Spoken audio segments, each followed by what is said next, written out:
When I think of comedy, I don't typically think of the Holocaust. Yet, director and writer Jesse Eisenberg's new film, A Real Pain, about two cousins embarking on a Holocaust tour of Poland and visiting the home their grandmother fled, has some of the funniest moments of any film I saw in 2024. It was also one of the most profound, exploring depression and alienation amidst the backdrop of one of the world's greatest crimes in such a deeply moving way that I was left nearly speechless afterward. Even now, the emotions I felt leaving the theater can't fully be put into words, but I know this.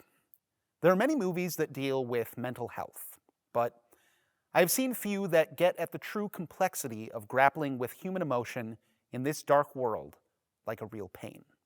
The second feature from Eisenberg as a director, A Real Pain, is a classic odd couple setup. Eisenberg's David is neurotic and socially awkward, while Culkin's Benji is a social butterfly that lights up a room when he walks in. David has a stable career with a wife and child at home, while Benji is anything but stable, floating through life without a real plan in mind. David tries hard to conceal his emotions at all times, while Benji wears them on his sleeve, for better and for worse.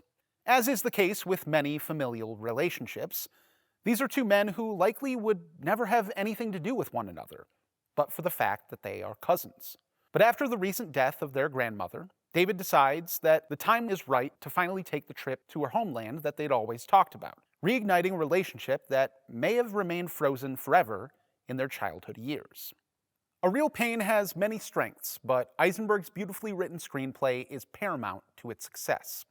Chock full of deeply poignant dialogue, as well as a keen sense of humor, Eisenberg explores the generational trauma of the Holocaust, the joys and difficulties of family relationships, the complicated reality of depression and anxiety, and the ways in which we discuss pain, both personal and societal more broadly. I say explore because A Real Pain does not offer definitive answers, but merely poses questions. For cousins David and Benji, the immediate question that arises is, what are they to each other now that their grandmother is gone? Has the link that bound them together been severed? Now that their lives have diverged in such dramatic fashion, can they let go of the expectations of who the other should be and continue on as the people that they actually are, no matter how odd their coupling? Of course, this dynamic wouldn't transfer from page to screen as well as it does without the incredible performances of Eisenberg and Culkin. These are by no means atypical roles for either actor, as Eisenberg has played plenty of neurotic characters, and Culkin is the king of fast-talking socialites racked with emotional distress. But the ease they find in playing these roles undoubtedly contributes to the emotional depth they are able to find, and how real their relationship as cousins feels. Both are tremendous in the numerous comedic moments throughout the film, and when both men are given space to truly open up and tell the world how they really feel, the weight of these actors' past work quickly fades and they truly disappear into their characters. The most profound moments of A Real Pain come when the tour group finally visits the city of Lublin and the Majdanek concentration camp located just 2 miles from the bustling town square.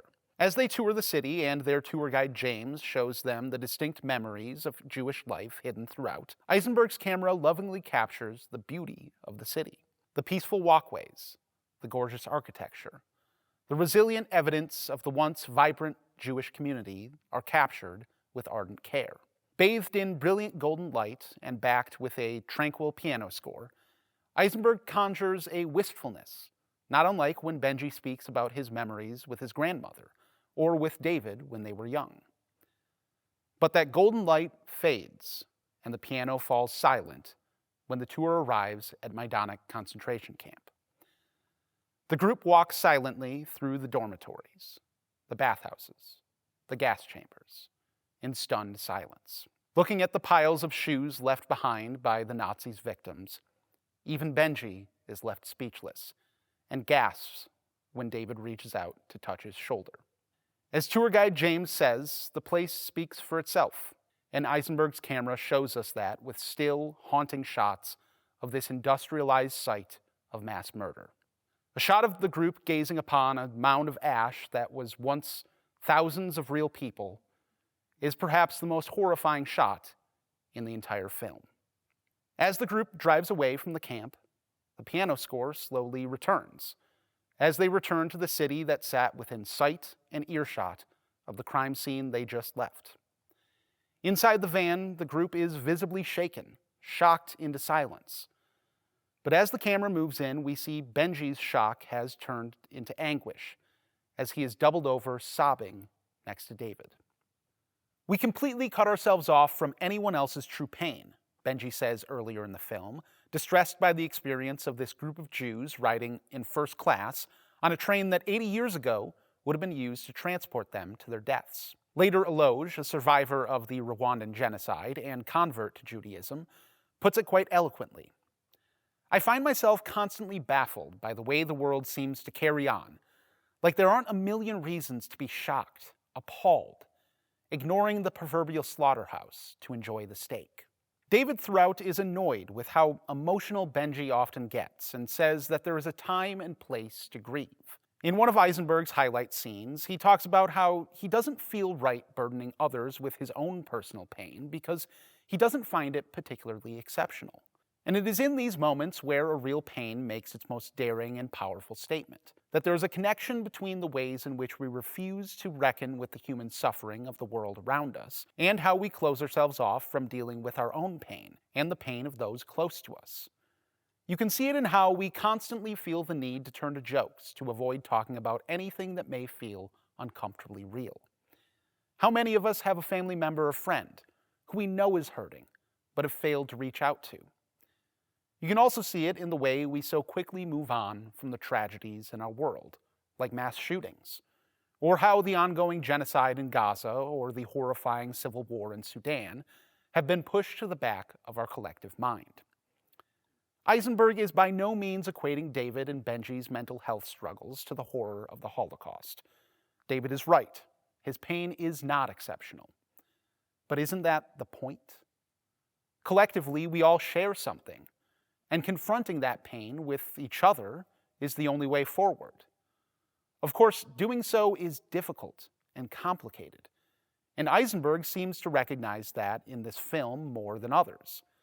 There is only so much we can do for ourselves and others to ease the pain or advance justice in this world. Sometimes the pain is just too great. Nevertheless, silence is certainly not the answer. To paraphrase Benji, maybe if we actually reckoned with the tragedies of this world, sad stuff wouldn't constantly happen. When David apologizes to Benji for always falling asleep when they were young and wandering around New York at night, Benji tells him, "I didn't care that you'd fall asleep, man. I was just glad that you were there." We can't solve all the world's problems or ease all of our pain, but just being there for one another can go a long way. I'm giving A Real Pain 4.5 out of 5 stars. It is currently available on VOD.